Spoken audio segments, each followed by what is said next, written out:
성부와 성자와 성령의 이름으로 아멘. 다 같이 합시다. 전능하신 천주 성부 천지의 창조주를 저는 믿나이다. 그 외아들 우리 주 예수 그리스도님 성령으로 인하여 동정 마리아께 잉태되어 나시고 본시어 빌라도 통치 아래에서 고난을 받으시고 십자가에 못 박혀 돌아가시고 묻히셨으며 저승에 가시어 사한날에 죽은 이들 가운데서 부활하시고 하늘에 올라 전능하신 천주 성부 오른편에 앉으시며 그리로부터 사한 이와 죽은 이를 심판하러 오시리라 믿나이다. 성령을 믿으며 거룩하고 보편된 교회와 모든 성인의 통공을 믿으며 죄의 용서와 육신의 부활을 믿으며 영원한 삶을 믿나이다. 아멘. 성부와 성자와 성령의 이름으로 아멘. 네, 안녕하세요. 이제 막바지 이제 몇 주 남지 않았는데 오늘 사도신경 기도를 하면서 여러분들이 이 내용을 다 배웠는데 몇 가지를 이제 더 마무리해서 오늘 시간에 이제 할 건데 좀 분량이 많으면 다음 주까지 할 겁니다. 그 사도신경에서 어떤 부분들이 여러분들이 배우지 않은 것 같아요? 그 찾아내기 한번 여러분 시험 한번 봅시다. 쪽지 시험은 아니지만 사도신경 전체 거의 다 했어요. 거의 다 했는데 그 내용 중에서 아직 안 배운 게 있거든요. 그 어떤 걸까요? 그걸 오늘 나갈 건데 어떤 거죠? 한번 보실래요? 그 줄이 있어요. 줄이 하나, 둘, 셋, 넷, 다섯, 여섯, 일곱, 여덟, 아홉, 열, 열하나, 열둘, 13줄 중에 한 줄씩은 짧든 길든 한 줄로 보면은 13줄 중에 몇 개를 안 했냐면 하나, 둘, 셋, 네 개를 안 했습니다. 네 줄. 네 줄을 하지 않았어요. 어떤 걸까요? 맞히시면 오늘 여러분 선물 드릴까? 어떤 걸까요? 그동안 나머지는 다 배웠어요. 어떤 걸까요? 한번 여러분들 9번째 뭐죠? 얘기해 보실래요? 빙고 하나 됐어 이제 하나 됐어. 이 다음에 3개 남았어. 또 어떤 거? 그거 오늘 할 겁니다. 산이와 죽은 일 오늘은 특별히 심판에 대한 거 할 거예요. 여러분들 작년인가요? 넷플릭스에서 영화 나왔었잖아. 그죠? 그 헬인가? 헬? 지옥 미리 고지하고 심판받고 뭐 이런 게 있잖아요. 그죠? 예. 또 어떤 거죠? 잘했어요. 산이와 죽은 이를 심판하러 오시라 믿나 이거 할 거고 또 어떤 거죠? 보시면 어떤 거요? 예. 성인 너무 잘하셨다. 그 전은 했죠. 그죠? 그 줄에 11줄인데 11줄인데 거룩하고 보편된 교회는 했어요. 그죠? 했는데 모든 성인의 통공을 믿으며 성인의 통공 이건 안 했어요. 예, 성인의 통공이 어떤 걸까? 성인들이 뭐 통곡하는 거냐? 그건 아니고 통공, 커뮤니언이라는 게 있어요. 커뮤니언상 떠오름이라는 게 그걸 말씀할 거고 또 이제 2개 남았어요. 어떤 거? 이제 우리 자매님이 한번 맞춰보실까? 예, 아랫줄 2개가 남았어. 뭐죠? 한번 얘기해 볼까요? 아랫줄 2개.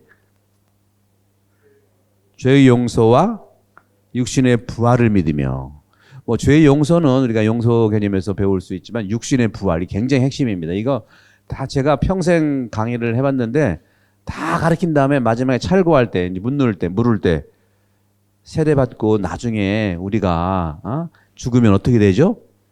다 죽죠. 육신은요? 썩죠. 다 썩어가지고 없어지죠. 그래. 그러면 이 기도 한번 해보자 그래. 쭉 기도해보면 맨 마지막에 어떻게 육신의 부활 부활하네요 뭐 이래. 그 다음에 뭐죠? 그 다음에 영생 영원한 삶을 믿습니다. 근데 이 부분이 많이 우리가 들어왔지만 그리스도교회에서 가장 어려운 게 이 종말론이에요. 종말론이고 특히 문제가 심각하게 많이 생기는 게 이 종말론 이 부분. 영생 문제라든가 심판 문제라든가 우리 교우분들도 헷갈려. 그리고 사이비들이 이걸 얼마나 2000년 동안 사용하는지 몰라요. 보통 모든 사이비들은 이걸로 다 건드리는 거예요. 이거. 그렇죠? 그러니까 육신이 부활하는 문제, 특히 영생에 대한 문제, 심판 문제 이런 부분들이 실제로 현실적으로 그리스도교에서 정확하지만 아주 복잡한 문제이기 때문에 새로 생기는 뭐 개신교의 그 사이비 개신교는 아니지만 개신교에서 나왔던 여러 가지 뭐 오대양 사건이라든가 여러 가지 걸린 거 있죠. 뭐 서양이든 캐나다든 미국이든 호주든 어디든 간에 그리스도교를 뿌리를 두고 있는 이단들은 전부 다 문제가 생기는 종말론이에요. 그래서 오늘과 내일 다음 주에도 할 수 있을 텐데 오늘 다 못하면 다음 주에 이게 굉장히 중요한 겁니다. 그리고 이것은 어떤 이론이 아니라 성경을 토대로 해서 또 성경이 한두 권이 아니기 때문에 코에 걸면 코걸이, 귀에 걸면 뭐예요? 귀걸이. 요즘 요다도 피어싱 하대. 입에 걸면 입걸인가? 그렇게 해가지고 이 부분들이 굉장히 복잡하고 그렇습니다. 그래서 오늘 우리가 여러분 그 커리큘럼을 보시면 교리 일정을 보시면 지금까지 쭉 했는데 오늘은 16과 17과를 함께 다룰 겁니다. 16과는 뭐죠? 육신의 부활을 믿으며이고 17과는 뭐죠? 영생. 그러니까 영원한 삶 하면 조금 알아들었을 것 같은 영생하면 무슨 영생경과 그래. 영생이면 영원한 삶이라는 거죠. 삶은 생명이잖아요. 그죠? 그리고 영원한 생명이라는 것은 요한복음에서 예수님이 말씀하셨어요. 이미. 영생, 영원한 생명을 얻는다. 요한복음에서 영생은 뭐냐? 영원한 생명을 얻는다고는 영생은 뭐냐? 두 가지예요. 하느님을 아는 것과 예수님을 아는 게 영생이에요. 요한복음에 나와 있어요. 그리고 많은 상징적인 것들이 예수님은 생명의 빵이다. 나는 진리요, 길이요, 진리요, 생명이다. 나는 부활이요, 생명이요, 나를 믿는 사람은 죽더라도 영원히 산다. 이런 부분들. 그래서 이 부분들이 요한복음을 토대로 하는 거고 요한복음은 가장 성경 중에 나중에 쓰여진 거예요. 참 재밌지 않습니까? 사도 요한은 예수님의 제자 중에 가장 사랑받는 어린 제자였어요. 굉장히 어린 제자였는데 오랫동안 살면서 요한복음을 쓴 것은 100년경에 쓰여진 거예요. 그러니까 요한이 한 80, 85 또는 심하게 하면 뭐 88, 거의 90 가까이에 대해서 요한복음을 썼기 때문에 얼마나 풍요로운 그러한 지혜라든가 표현이 많았겠습니까? 그리고 요한복음은 다른 복음과 다 사복음서가 있잖아요. 마르코복음, 여러분 마르코복음 쓰잖아요. 마르코복음, 마테오복음, 루카복음은 전혀 달라요. 마르코복음은 예수님의 행적의 원형에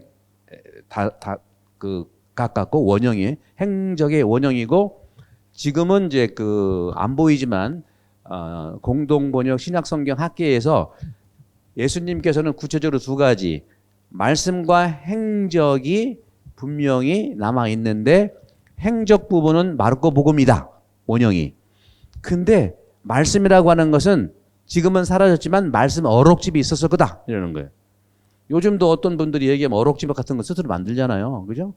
그걸 큐문헌이라고 그래. 크벨레, 독일 말로 이제 말씀이라는 건데, 어록집의 크벨레는 큐문헌과 마르코 복음이 예수님의 원형이라는 거예요. 행적의 원형 마르코 복음. 그리고 이제 어록집 큐가 있을 거다. 여기에 토대를 두고 마테오 복음은 루카 복음은 큐문헌과 마르코 복음에서 바탕을 두고 마테오에 해당되는 걸 첨부하고 루카에 해당되는 걸 첨부해서 마테오 복음과 루카 복음이 된 거예요. 그런데 마르코 복음은 행적의 원형이고 큐문헌이란 말씀 어록집이 있다고 많은 학기 정설로 나타나고 마테오 복음은 뭐냐? 성취의 복음이에요. 구약에 약속된 것을 하느님께서 약속한 것을 예언자들을 통해서 예언을 하면서 신약의 예수 그리스도에 와서 성취했다고 해서 언약과 성취의 복음이 마태의 복음이에요. 그러니까 여러분들이 마태의 복음 읽을 때 언약과 성취의 개념을 읽으면 다 맞아요. 이게 다 맞아요. 루카 복음 뭐냐? 루카 복음이라는 것은 천상 순례자가 예수님을 만나는 건데 루카 복음과 사도행전은 같은 복음의 저자예요. 루카는 의사였었고요. 또 화가였었고요. 상당히 여성에 대한 심미적 관점들이 굉장히 많은 사복음서 중에 가장 긴 게 루카복음이에요. 가장 짧은 게 마르코복음이고, 루카복음은 가난한 자들을 위한 복음이에요. 그래서 가난한 자들을 위한 염두를 읽으면 다 읽혀요. 그리고 여성의 심미적 관점에, 그래서 마리아에 대해서도 많이 나오는 게 루카복음인 거예요.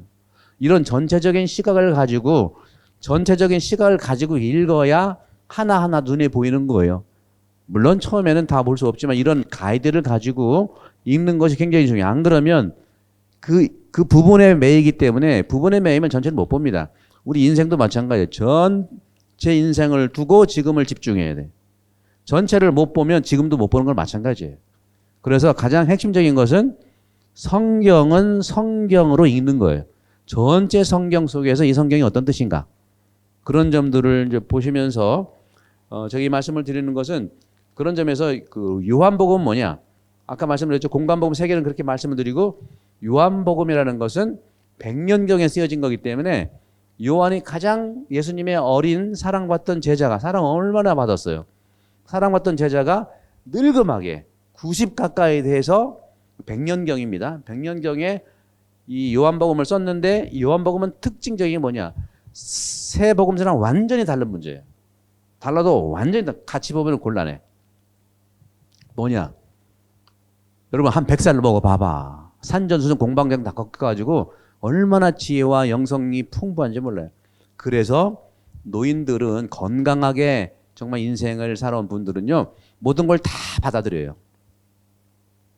그래서 요한복음은 구약 성경의 뜻도 받아들이고, 그 당시에 히랍 문화가 대세였기 때문에, 그래서 성경도 성경은 히랍어로 써진 거잖아요. 예수님은 히랍어를 쓴 적 없어요. 아람에어를 말해서 썼는데 히랍의 사상을 다 받아들였어요. 그래서 히브리 사상과 히랍 사상의 모든 정통적인 것을 종합을 해서 상징적으로 쓴 거예요. 나는 물이다, 나는 빛이다, 나는 포도나무다, 나는 양이 드러나는 문이다, 나는 길이요 진리요, 다 상징어예요. 상징어. 포도나무에 붙어 있어야 열매를 맺는다. 다 상징적인 거예요. 그런데 그 상징의 가장 대표적인 완성된 상징이 뭐냐? 십자가예요. 십자가는 겉으로는 실패의 상징 같지만 그 실패 속에 바로 하나님의 영광이 있다는 겁니다. 그게 부활이에요. 부활 신앙이 바로 이 요한복음이 얘기하는 십자가 속에, 여러분 그렇잖아요. 요한복음도 보게 되면 토마스가 이제 부활식이 이제 거의 마감이 돼서 오늘 성령 강림으로 부활식이 끝나고 내일부터는 연중식으로도 가는데, 토마스가 다른 제자들 다 예수님, 부활한 예수님 봤는데 어디 갔다 왔는지 없어요. 우리 제자들이 우리 예수님 봤다 그러니까, 나는 예수님 못자국에 손도 넣어보고 보고야 믿겠다 했어요. 그러니까 그 다음에 나와가지고 토마스한테 봐라, 구멍에 넣어보고 손도 넣어보고 보라 그랬어요. 그리고 안 보고 믿는 사람이 참 행복한 사람이다 하고 얘기했는데, 여기서 굉장히 중요한 말 그대로를 보지만 그 말의 의미에 속에 있는 걸 보는 게 상징이에요. 우리 한국화 화가의 진경산수와 겸재의 그런 그 그림이 우리 한국적 전통을 얘기한다고 하지만, 진경이라는 게 뭐예요? 진경, 진짜 경치라는 거잖아요. 근데 겸재의 그림 같은 거 보세요. 무슨 무릉도원 같이 뿌해가지고 막 신비적인 것이 보이잖아요. 진경은요, 보이는 것이 진짜가 아니라는 겁니다. 안 보이는 게 진짜라는 거. 어떻게 보면 플라토니즘에 같은 유사한 부분들이 있어요. 여러분도 마찬가지예요. 여러분은 겉으로 꾸미고 겉으로 이렇게 해도 안 보이는 부분이 아름다운 거예요. 보이는 거 많이 꾸며 좋아, 아름다워, 행복해. 그러나 그 속에 있는 걸 보는 것이 진짜 나다 이게. 그게 이제 영성이라는 거예요. 영성. 내 안에는 영성이 있는, 영성. 아름다움이 있는 거고, 거기 선함이 있는 거고, 거기 진성. 그게 진리. 모든 인류가 똑같습니다. 그때 특히 한국 분들은 이 진성, 영성의 대가들이에요. 그래서 한국 사람들은 종교심이 그렇게 좋아. 물론 지도자가 바라야 돼. 지도자가 바르지 못하니까 다 사이비로 가는 거거든요. 그 지도자가 바르지 못해도 지도자를 믿는 한국 사람들의 그런 믿음, 사이비도 너무 깊어. 어떻게 보면 사이비도 지도자가 막 이렇게 막 하면은 사이비 대가가 돼. 그런 점에서 저는 여러분들께 말씀드리고 싶은 것은 우리 한국 분들의 마음속에 있는 정말 진성, 진경, 진나 그 부분들을 만날 수 있다는 생각을 좀 해보면서 벌써 15분 지나갔네. 육신의 부활을 믿습니다. 우리는 영원한 삶을 믿습니다. 아까 이제 여러분 다 오시기 전에 사도신경을 기도했고 그다음에 안 배운 것이 뭐냐 잘 맞추셨어요. 오늘은 그래서 이 육신의 부활, 즉 영생, 종말론에 대해서 말씀드리겠습니다. 사람은요 누구나 죽습니다. 그렇죠? 누구나 죽어요. 안 죽은 사람이 없어. 누구나 죽어. 하지만 사람은, 인간은 영원히 살고자 하는 희망을 가지고 있어요. 진시황제는 너무 좀 지나쳤나요? 네? 특히 그리스도인들은요, 인간이 죽게 된 것은 뭐냐? 왜 죽었냐? 물론 성경에서는 인간이 천년 만년 영원히 죽지 않도록 그렇게 아담과 하와를 만들어 준 거예요. 근데 사람이 왜 한계가 됐냐? 성경이 공통적으로 얘기하는, 불경도 마찬가지인 저도 이제 그런 부분을 같이 이제 연구를 해보면 성경이 얘기하는 죽음은 왜 왔느냐? 죽음의 이유가 뭐냐? 한마디로 죄라고 하는 거예요. 죄로 인해서 죽음이 온 겁니다. 그것은 우리가 봐도 뻔히 알아요. 우리가 살면서 많은 사고들이 있죠. 사고들이 있어. 예를 들어서 내가 아무 잘못도 없는데 죄 때문에 죽는 거예요. 이게 이제 작년인가 무슨 그 넷플릭스 영화에 심판받고 우리 그 영화 배우 유아인이 씨인가 그분도 나오고 해가지고 몇 주 동안 1등하고 막 난리가 난 영화 있잖아요. 그게 다 종말론에 대한 건데요. 그거 그리스도교를 각색해서 조금 변형을 시킨 건데 그 심판 얘기를 이제 오늘 해드릴게요.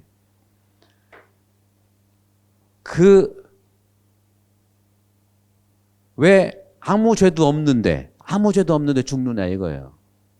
이해 못하는 죽음이 굉장히 많아요. 그죠? 근데 자세히 따져보면 그 안에 죄가 있어.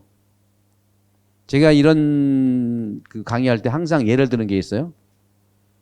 삼풍백화점 왜 쓰러졌어? 그리고 거기 깔려 돌아가신 분들 죄가 나보다 많아서 죽었어요? 그분들은 죄가 없는데 왜 죽었냐? 근데 죄 때문에 죽었다니까. 누구의 죄? 철근 콘크리트 빼먹은 사람의 죄야. 제대로 져야 되는데 철근을 10개 넣어야 되는데 5개만 더 5개 빼먹은 그 사람의 죄로 인해서 무고한 사람이 죽은 거예요. 그런 죄들이 허다합니다. 그래서 우리는 교통 규칙도 잘 지켜야 되는 거예요. 내가 안 지킴으로 인해서 상대방을 사고라고 하지만 이 사람의 죄 때문에 죽은 거 아닙니까? 이런 것도 엄청나게 많습니다. 어린아이가 아픈데 왜 정말 생명을, 이거 정말 미스터리한 것도 있어요. 미스터리한 죽음도 굉장히 많아요. 이해할 수 없는 거. 화산, 지진, 코로나까지 2년 받은 거 왜 왔냐? 분석을 해서 이유는 알 수가 있어요. 그러나 그 가장 깊은 곳에는 인간의 죄가 있다는 거예요. 그걸 바로 뭐라고 하냐? 우리 천주교는 그걸 원죄라고 그래요. 오리지널 신이라고 해요. 오리지널 신. 그걸 아담과 하와가 지은 죄라고 하는 거예요.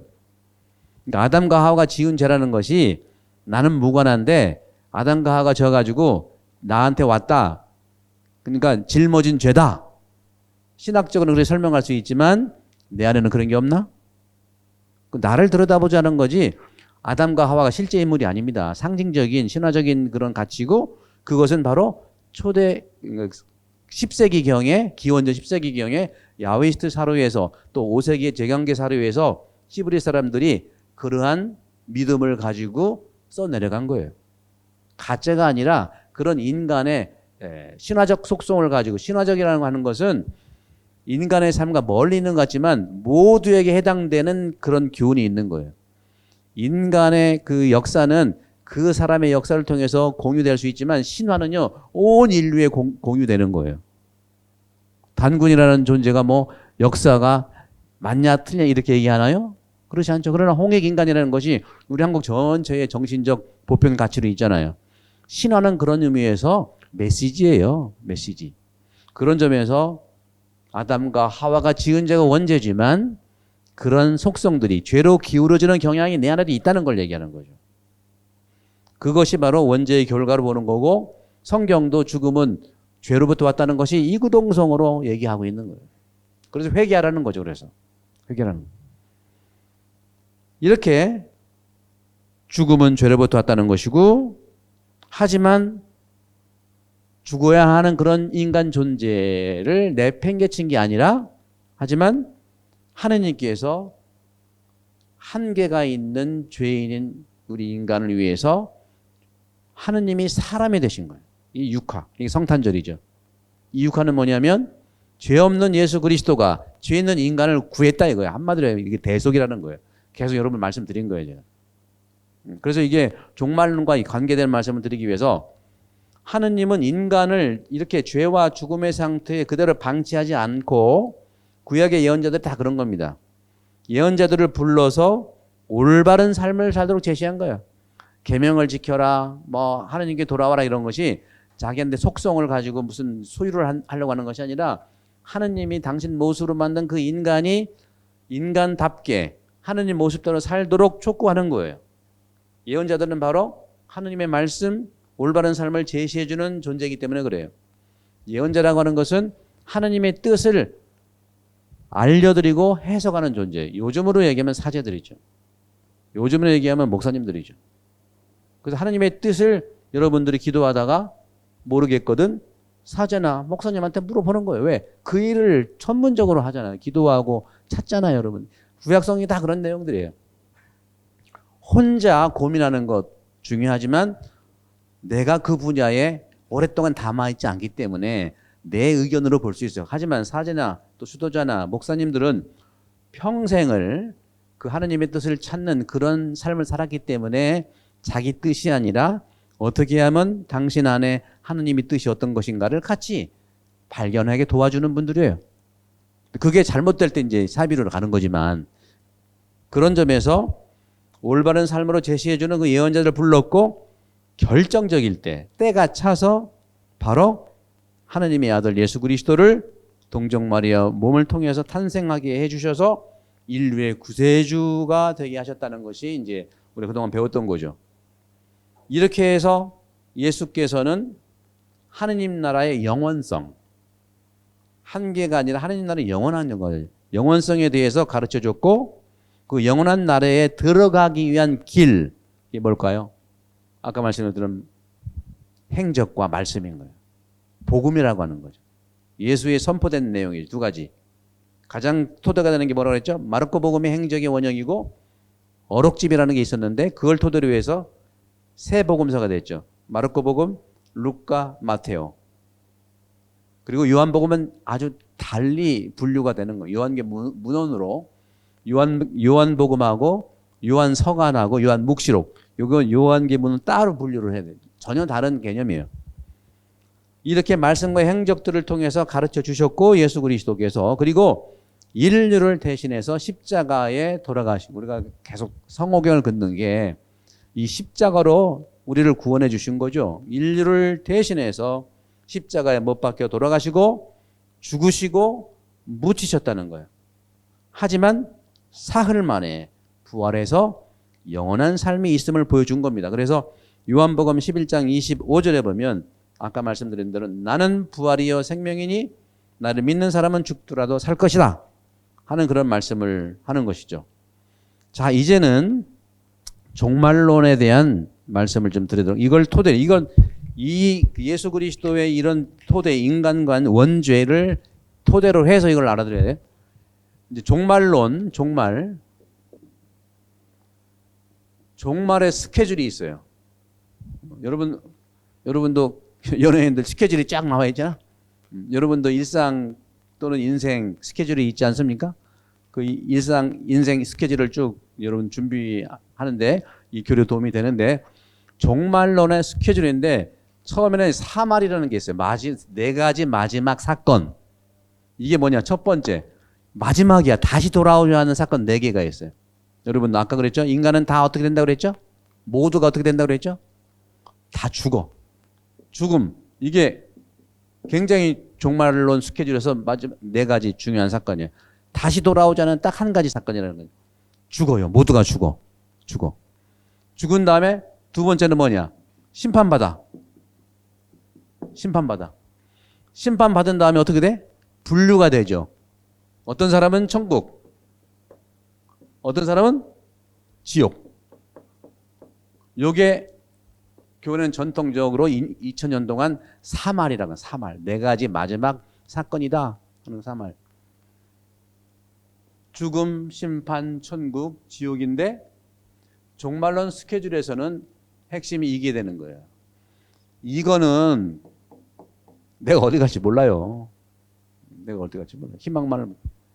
켈빈 같은 경우에는 북유럽의 많은 켈빈주의자들은 거기는 예정설. 예정설이 뭐죠? 사람은 다 이미 태어나기 전부터 또 태어난 다음부터 어디 갈지 예정됐다는 거예요. 아, 너는 천국 가. 너는 지옥 가. 이렇게 예정이 됐다는 거예요. 얼마나 끔찍해. 근데 아무도 몰라. Nobody knows. 그래서 그런지 모르겠어요. 다른 나라 같으면은 그렇게 살면은 굉장히 우울증 걸리고 좀 그래서 좀 살기가 힘들 텐데 북유럽 보세요. 너무나 잘 살죠? 사회복지도 잘 돼 있죠? 뭐 여러 가지가 다 잘 돼 있어. 왜 그럴까 봤더니 이 예정설을 다 긍정으로 생각. 나는 천국이야 하고 믿고 사는 거예요. 참 생각하게 달려 있어, 여러분들. 그러니까 제가 늘 말씀드리지만 고통은 상황이 아니라 생각이에요. 이건 정말 맞는 겁니다. 고통이라는 게 지나간 광이 한 번 있었으면 지금 그 생각에서 힘들지. 그렇죠? 상황은 고통을 만들어 놓을 수 있는 거지만 이미 지나간 건데 앞으로의 고통은 상황이 아니라 생각이에요. 전부 다 생각. 그러니까 과거와 미래, 지금도 없는 것 때문에 지금이 괴로운 거예요. 그분들은 어떻게 했는지 하여간 예정설로.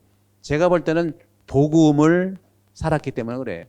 예수님 복음을 살면은 다 희망적이고 그렇습니다. 근데 천주교는 예정설을 믿지 않아요. 천주교는 초대교회 때부터 우리는 뭐냐? 굳이 론으로 얘기하면 운명론도 아니고 예정론도 아니고 운명론도 예정론하고 비슷해요. 뭐냐? 하느님의 섭리라는 말을 써요. 우리는 하느님의 섭리.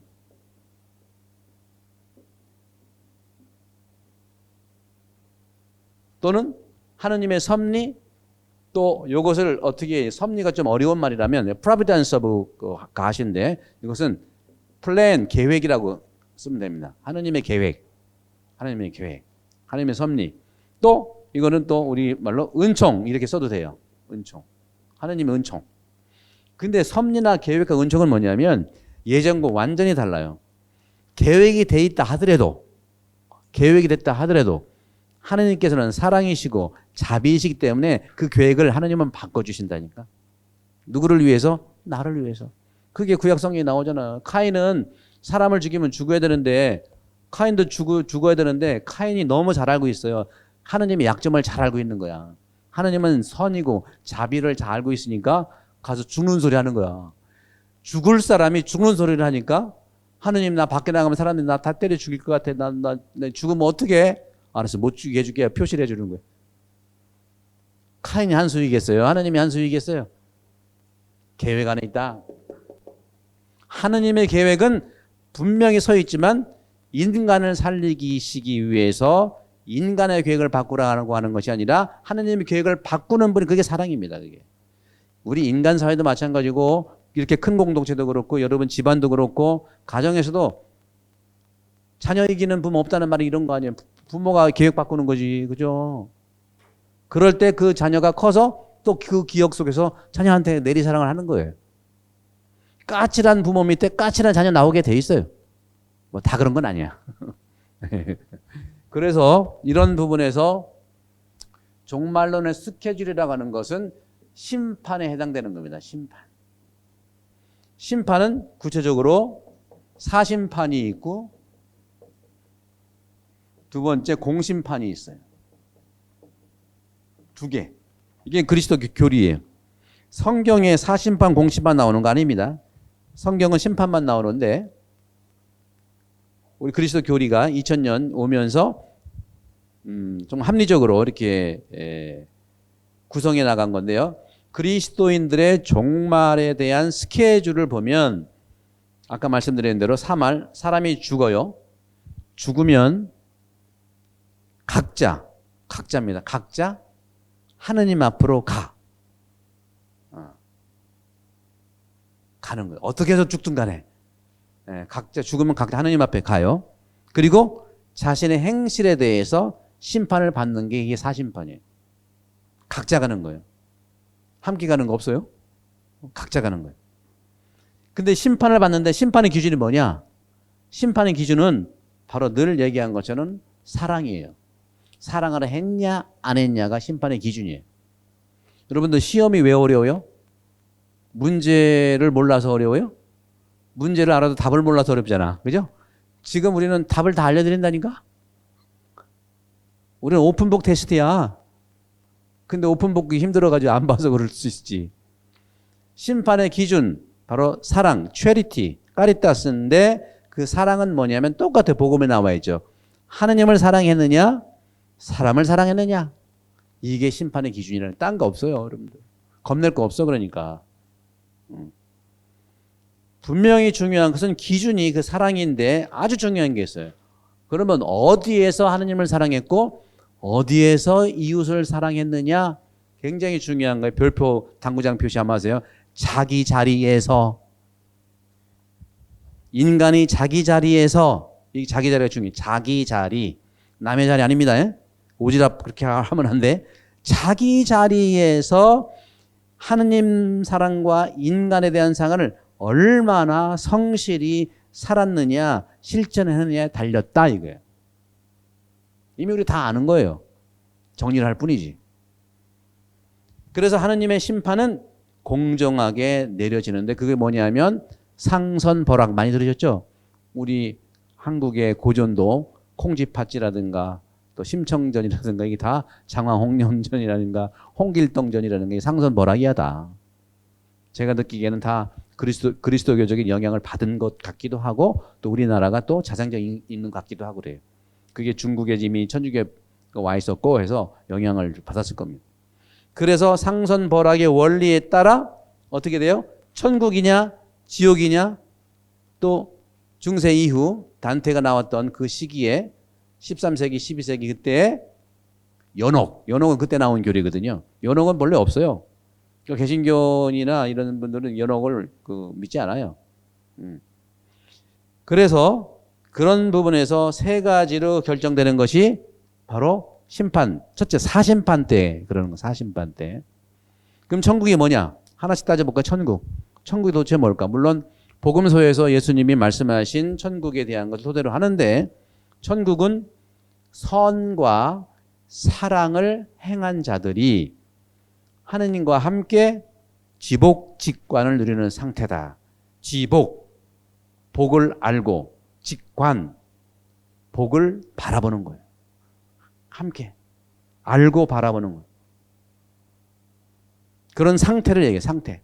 공간 개념은 바로 중세 때 공간 개념이고요. 복음서나 지금의 이체받은 공예 이후에 가톨릭 교리의 해석은 상태로 보는 거예요. 상태. 그러니까 천국은 이미 지금 시작됐어요. 지금이 선과 사랑을 행하면 그것이 여러분 천국입니다. 여러분 사이에 분명히 천국이 있다고 그랬죠? 그럼 연옥은 뭐냐? 연옥은 중세 때 생긴 거죠. 13세기, 12세기, 13세기 그런.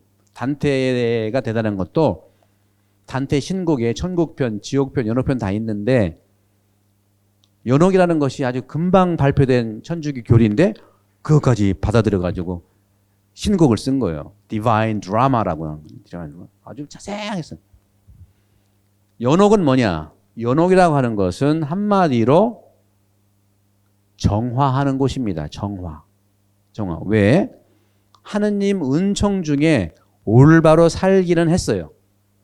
하느님 은총 중에 올바로 살기는 했지만 하느님 나라에 들어가기는 아직 결핍된 부분이 있어요. 부족한 부분이 있는 자들이 자신을 정화하는 과정이라고 보는 것이 연옥이에요. 연옥. 그럼 지옥은 뭘까요? 지옥은 천국의 반대가 될 수 있겠죠? 그렇죠? 지옥은 한마디로 단절입니다. 단절. 영원한 단절을 얘기해. 영원한 단절. 여러분도 한국을 떠나서 이곳에 왔을 때 단절이라고 느꼈으면 얼마나 불행했어요. 그죠? 초기 이민자들은요. 한국이 뭐 가까운 것도 아니고 멀기 때문에 완전히 단절된 마음으로 왔어요. 요즘은 이제 코로나로 못 가서 그렇지. 여러분 코로나 2년 반 동안 몇 년째 한국 못 갔잖아요. 그죠? 얼마나 단절감이 느끼게 그런 상태가 바로 지옥의 느낌 상태를 좀 우리가 유추할 수가 있겠다는 거죠. 하느님의 말씀과 인간의 양심을 거역하고 죄와 악을 일삼는 사람들인데 특히 일삼아서 중요한 것은 타인에게 말로든 행동으로든 자기는 느끼지 못할 것은 더 큰 죄예요. 자기는 못 느끼지만 이것도 상대방이 느끼는 것이 핵심이에요. 나는 그런 뜻으로 안 했습니다. 내가 느끼는데. 요즘에 성추행 이런 것이 그런 거라 했잖아요. 상대방이 느끼는 건 범죄예요. 마찬가지입니다. 오히려 더 못 느끼는 게 더 병이야 그게. 그래서 우리는 양심을 잘 들여다봐야 되는 거예요. 그런 점에서 죄와 악을 일삼는데 타인에게 고통과 불행을 가져다 준 이들이 벌받는 상태가 지옥이에요.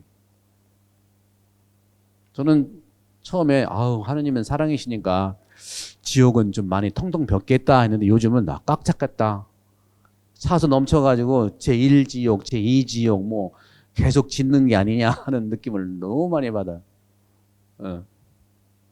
따라서 지옥이라고 하는 것은요. 하느님이 주는 게 아니에요. 착각하면 안 돼요. 하느님 주는 게 자기가 스스로 파는 거예요. 스스로. 하느님 편에서 주는 것이 아니라 인간 측에서 자신이 선택한 거예요. 요한복음도 나오잖아요. 이미 심판은 그들이 받았다고 했잖아요. 그들이 선택했다고 하죠. 그들이 선택한 것으로서 주어진 건데 거기에 중요한 것은 은총. 그 사람한테도 은총이 항상 주어지지만 그 은총을 자만심과 욕심과 교만으로 거부한 것이기 때문에 그런 거예요. 거부한 것이. 따라서 지옥이라고 하는 것은 영원한 벌의 상태다. 영원한 벌. 영원한 벌. 따라서 인간은 하느님으로부터 창조되었기 때문에 하느님께 할 때만이 참다운 행복이 되는 것이 그것이 천국이에요. 하느님과 함께 할 때만이. 그래서 이 지옥이라는 건 아까 말씀드린 단절인데 창조주 하느님으로부터 인간 스스로가 지은 죄와 악으로 인해서 영원히 하느님으로부터 다시 말하면 사랑으로부터 자비로부터 용서로부터 단절되는 것이야말로 가장 큰 벌이고 큰 고통이다. 우리가 코로나 때문에 약간 우리가 체험해봤죠. 2년 반 동안 체험해봤잖아요. 특히 9시 전까지 커퓨, 통행금지가 있고 하루에 1시간만 나가야 돼. 나가다 돌아 1시간이니까 안 나가. 저도 그 사제관에서 그래도 유튜브가 제가 있어가지고 기회는 이때 내가 계속 복음을 전해드렸죠. 계속. 그런 점들이 이제 지금까지 말한 것이 종말의 스케줄에서 사심판에 대한 얘기를 한 거고요. 이제 종말론의 그리스도교 종말에 대한 스케줄에서 이제 공심판을 말씀드릴게요. 공심판. 이것은 다 사심판이에요. 누구나 죽으면 이런 과정을 겪는 거 지금까지 말씀드린 누구나 겪는 거고 공심판이라고 하는 것은 바로 언제 이루어지느냐. 말 그대로 종말 때 이루어지는 종말 때. 다시 말하면 예수님이 재림 때. 예수님 다시 온다잖아요. 무슨 터미네이터처럼 I will be back 하잖아. 응? 다시 온다. 터미네이터도요 다 예수 그리스도에서 보고서 다 이렇게 만든 영화예요. will be back 이게 원조가 예수님이라니까 will be back. 우리 그리스도교는 어디 가는 종교가 아니에요. 어디 가는 사람들은 사이비들이야. 여기 떠나서 어딜 가려고 그래. 여기가 천국이 시작인데 자꾸 어디 가려고 하는 사람들이 이게 사이비예요. 천주교나 그리스도교가 계신 건강한 그리스도교는요. 여기서 주님을 준비하는 거예요. 여기서. 다시 온대잖아. 어디를 가. 하느님이 사람이 됐잖아요. 그죠? 그리고 다 사신 다음에 승천하시고 오늘 성령을 보내주셨잖아요. 예수님 지금 하늘에 하느님과 함께 계셔요. 또 온대잖아요. 여기가 하늘이야 우리가 살기에. 이곳을 부정하고 막 딴 데 가려고 하는 사람 사이비들의 대개 그렇게 가르쳐요. 오대양 사건이라든가 그 전에 벌써 한 20년 넘었을 거예요. 캐나다의 헤븐스 게이트 사건, 헤븐스 게이트. 하늘문 사건이야. 해가지고 사람들을 모았어. 하늘에 같이 가겠다. 언제 가냐? 막 계산해 보니까 몇 년도에 2000년도 그때쯤 해서 세기 말 현상이 있었죠. 그때 무슨 헨리 해성인가? 헨리 해성이 지나가는 그 시간을 딱 맞춰가지고 예를 들면 2000년 12월 1일이면은 2000년 12월 1일 날 헨리 해성에만 가는데 그때 죽으면 헨리 해성 꼭 꼬리를 잡고 간대. 혹하는 거지. 막 계산 정확하게 나오고 막 그러잖아요. 그죠? 그래서 그때 캐나다에서 어쩌고 이렇게 많은 사람들이 약 먹고 다 죽어서 그때 천국 헤븐스 게이트 열렸다고 가는 거예요. 어디 나와지도 않은 거거든요. 이거. 이렇게 사이비들이 많아. 특히 아프리카, 아시아, 우리나라 그러니까 지금은 좀 낮을지는 모르겠지만 늘 2000년 동안 문제가 됐던 모든 그리스도교적 사이비의 종교는 종말론에서 나온 거예요. 왜? 모두가 죽으니까. 그 모두가 여기서 이 지상에서 천국까지 살았으니까 죽어서 천국 가려고 돈을 쓰는 거예요. 이게. 그건 정말 무지한 겁니다. 종교 지도자가 무지한 거고 신앙인들이 정말 예수님을 만나고자 했던 그 열의는 좋지만 잘못 만난 거죠. 그러니까 열심한 교우가 되지 말고 건강한 교우가 되십시오. 열심한 게 문제예요, 이게. 정말. 열심해도 제대로 가야죠. 열심히 딴 데 가는 거예요, 이게. 이런 것들이 그리스도교 2000년 됐기 때문에 굉장히 그런 부분들이 많아요. 그래서 지금 프란치스코 교황님이 왜 그렇게 인기만이 아니라 그렇게 교회의 모습 속에서 그리스도교 복음을 살아갑니까? 프란치스코 교황이야말로 철저하게 예수님대로 사시는 분이거든요. 세종례 할 때 저도 그러고 싶은데 아직 여러 가지 여건이 안 돼요. 그럼 되게 교황님 이런 정도의 식견과 신앙이 우리가 못 미치기 때문에 저도 예를 들어서 코로나 때문에 못했지만 세종례를 요 주변에 사는 조금 홈리스를 모셔다가 세종례 하고 싶었어요. 교황님은 하셨거든요. 오늘날에는 누가 제자냐? 가난한 그 사람들 홈리스가 제자인 거예요. 가난한 자란 말이에요. 그걸 하고 싶어도 이해가 좀 안, 우리는 그렇게 안 했는데요? 우리 그렇게 안 했는데요? 그래서 못하는 경우가 많아요. 지금도 교황님도요, 교황님이 얼마나 우리 대표되는 종교 목자세요? 근데 교황님도 교황청 개혁을 마음대로 못해요. 왜? 보수적인 추기경들, 보수적인 주교들, 보수적인 이런 부분들 때문에 교황님의 인기는 되게 많은데 현실적으로 잘 안 돼. 그 현실이에요. 여러분도 마찬가지죠. 그런 부분에 있었죠. 그런데 이제 교황님도 이제 2013년도에 교황님이 되셔가지고 이제 10년쯤 하시니까 2014년도에 이제 저희 신학교 방문하셨거든요. 저랑 만나가지고 그때 제가 이제 대전 가톨릭 책임자로 있을 때 교황님하고 몇 시간 같이 있었고 또 제 방에서 주무셨어요. 그리고 떠나실 때 내가 내 방을 썼는데 방값을 얼마 내면 좋겠냐고 나한테 농담도 거니는 해서 그때 내가 그랬죠. 이번 공짜예요, 공짜. 공짜인데 내가 로마 가면 교황님 방 좀 빌려줘. 언제든지 오래. 아직도 못 갔어 내가. 그만큼 소탈하고 누구하고도 친구가 되고 하는 분이에요. 근데 막상 2000년에 모든 교황님들이 훌륭했지만 그 쌓였던 그런 보수라는 게 딴 게 아니라 고집스러운 그런 개혁을 하지 않겠다는 그런 좀 건강하지 못한 전통들이 있어요. 그걸 교황님이 깨려고 해도 다 못해. 그래서 이 교황님은 모든 게 저도 이제 학교 책임자를 했을 때 인사가 만사거든. 인사를 하면 돼. 인사는 못 내 고난이니까.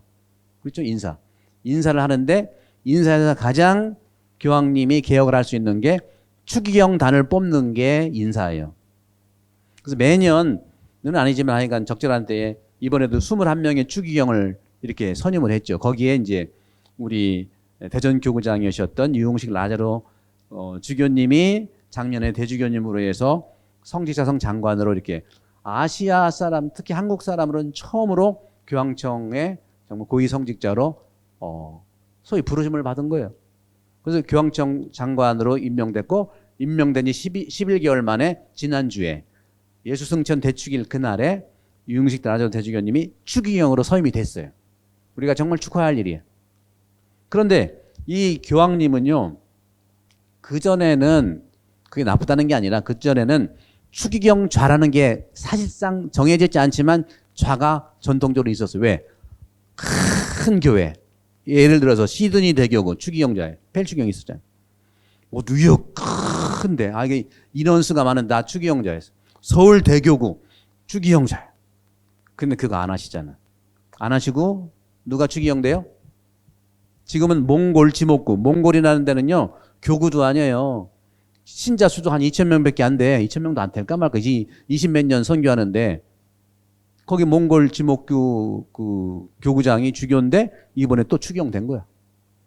통가라고 해서 여기 그 작은 그 오세아니아 아일랜드 있죠. 통가도 아주 작은 섬이에요.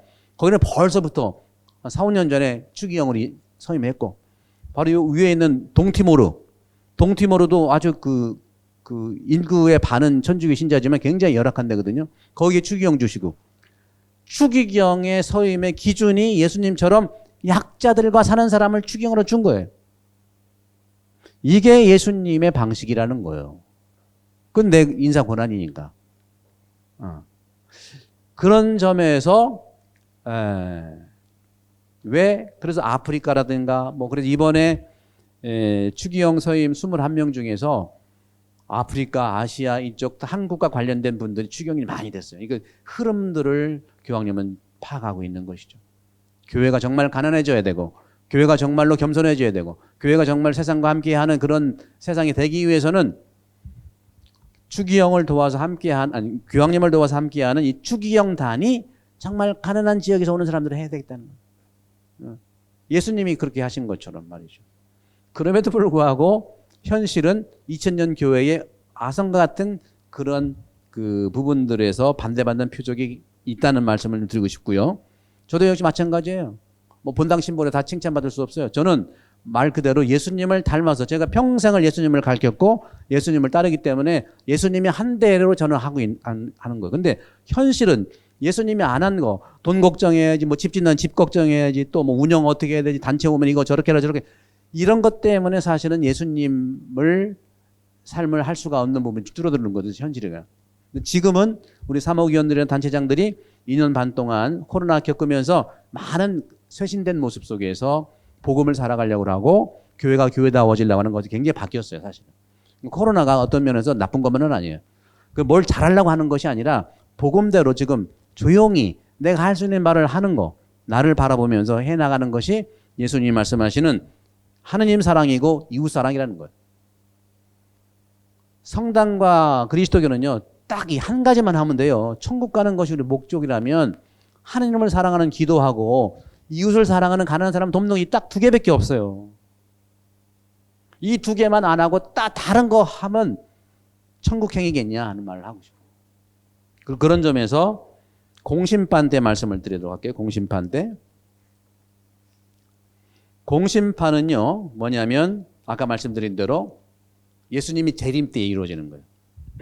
지금은 각자가 돌아가시면 사심판을 하는 거고, 공심판 때는 예수 그리스도의 재림 때 함께 공심판이 이루어집니다.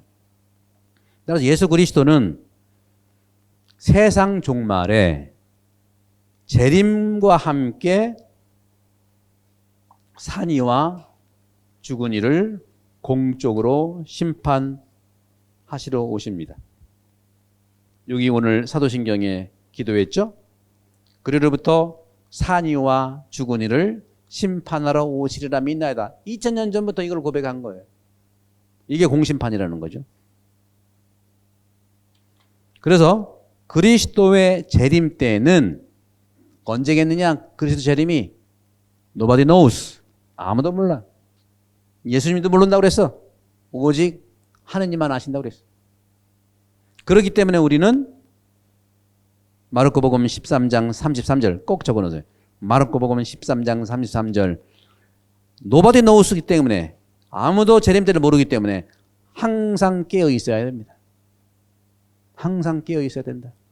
항상 깨어 있는다는 것은 내 마음을 들여다보고 내 생각을 들여다보고 또 내가 정말 이웃을 사랑하는 마음으로 얘기하는 건지 이웃을 정말 존중하는 마음으로 하는 것인지 철저하게 체크를 해야 된다. 자각한다는 거죠. 항상 깨어 있어야 한다는 것은 눈을 뜨는 것이고 그건 성찰한다는 것이고 식별한다는 것이고 진정한 참회를 한다는 겁니다. 참회는 나를 알아차리는 걸 얘기해요. 남들이 다 나를 아는데 나만 나를 몰라. 그런 부분이 꽤 있어요. 저도 그랬었어요. 요즘에 내가 조금 아는 것 같아.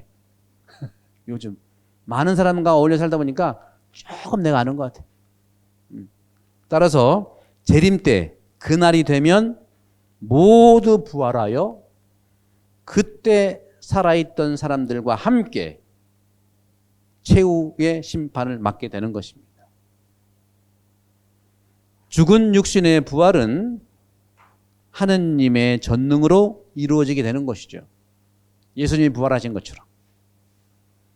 따라서 공심판을 통해서는 만인들이 보는 앞에서 선인과 악인이 구분되고 모든 것이 클리어하게 분명하게 드러난다는 것입니다. 그러니까 지금 중요한 것은 뭐냐? 지금 우리가 살아가는 이 순간에 사심판과 공심판 우리를 기다리기 전에 지금 이 순간에는요, 이 순간에는 명확하게 안 드러나요. 검찰이 조사한다고 다 명확하게 드러납니까? 지금은 명확하지 않아요. 그래서 지금 억울한 걸 참으라는 게 아니라 억울한 거 그때 다 일어나게 돼 있어. 그때는 맞는 역전이 될 거예요. 그래서 하느님 나라는 영원한 생명의 나라로 지속되어 가고 우리는 누가 천국에 갈지 누가 지옥에 갈지 판단할 수 없어요. 그 말하는 자체가 죄예요. 절대 판단할 수 없어요. 오직 하느님만 알아. 자신도 몰라요. 어떤 면에서는. 그러니까 이 지상에서의 성실한 삶과 사악한 삶이 명확하게 드러나는 것이 아니기 때문에 억울한 게 있는 거예요. 그래서 억울한 게 있는 거라. 무조건 참으라는 게 아니라 인내를 하면서 이겨내야 돼. 이겨내야 돼. 아직 때가 안 된 거예요. 명확하게 드러나는 것이 아니기 때문에 고통스럽고 힘든 거예요. 하지만 그렇게 사악했던 사람이 또는 성실했던 사람이 인간에게 또 반전이 될 수도 있는 거예요. 우리 영화 보면 그렇잖아요. 선인 악인데 왕인 성인. 우리나라 같이 변화무쌍한 데가 없어요. 응? 여러분 오징어 게임 그런 거 아닙니까? 같이 동지 먹다가 또 밀치고 말이지. 그래서 인간에게는 또 한 가지 또한 회개의 가능성이 있기 때문에 모든 최종적 판단은 공심판 이후로 유보되는 겁니다. 누구도 단죄할 수 없어요, 여러분들. 누구도 판단할 수 없고 누구도 함부로 얘기할 수 없어요. 함부로 판단하고 함부로 얘기하는 그게 죄예요. 죄인지도 모르고 하는 것이 그것이 큰 죄예요, 정말. 병자인데 내가 안 아프다고 하는 게 큰 병인 것처럼. 저도 요즘 많이 아프거든요. 근데 많이 회복돼요. 아픈 걸 아픈다고 얘기를 해야 돼요. 그래야 건강한 사람들이에요. 예수님의 매력이 뭔지 아셔요? 매력은 아무것도 안 아픈 게 아니에요. 예수님도 울었고요. 예수님도 슬퍼했고요. 예수님도 분노했어요. 아무 감정 반응이 없는 게 이게 문제라니까 정말로. 폭발해 터져요. 자기의 감정을 존중해서 물론 적절하게 해야지. 그럼 굉장히 건강. 예수님의 매력은 그런 겁니다. 예수님의 매력은 우리랑 전혀 달라가지고 화도 안 내고 뭣도 안 내고 다 참 그게 아니라니. 성경 보세요. 카톡 왔다고 예수님이 보낸 건가 모르겠네. 그런 거예요 정말. 그래서 이 모든 최종적인 판단은 공심판 이후로 유보되는 거고 다만 사람은 자신의 삶 속에서 성실하게 최선을 다하는 삶을 살아가는 것이 중요하다는 거죠. 그런 점들을 이제 보시고 그래서 그리스도인들에게 있어서 죽음은 단 한 번만의 죽음이고 그 생전의 행실에 따라 하느님에 의해서 심판받고 영원한 상을 받든지 영원한 벌을 받든지 갈라지는 거고, 죽은 이후의 삶은 영원히 산다는 것. 그래서 하느님, 우리 인간에게는 산다 죽은다가 있지, 하느님 안에서는요, 산 사람도 산 사람이요, 죽은 사람도 산 사람이 다 살아있는 사람이에요. 천국은 그래서 하느님과 함께 있는 곳이 천국이에요. 하느님은 사랑이니까 사랑과 함께 있는 곳이 천국이다 하는 이제 말씀을 드리고, 다음 시간에 조금 더 이 말씀드렸던 아까 성인들의 통공과 또 심판에 대한 말씀을 드렸으니까, 또 다른 우리 그 깊이는 아니지만 우리 유교, 불교, 뭐 도교, 뭐 이슬람, 힌두교, 또 우리 무속, 또 이곳에서도 사생관들이 있어요. 죽음에 대한, 삶과 죽음에 대한 이런 그 정신 또는 이 생각들이 있으니까, 가르침들이 있으니까 그걸 살짝 알아보면서 다음 시간에 또 이 육신의 부활을 믿으며 하고 영혼의 삶을 믿나이다, 이 부분을 완성하도록 하겠습니다. 그럼 오늘 이 정도로 용강석으로 마치도록 하겠습니다. 성부와 성자와 성령의 이름으로 아멘. 영광이 성부와 성자와 성령께, 성부와 성자와 성령의 이름으로 아멘.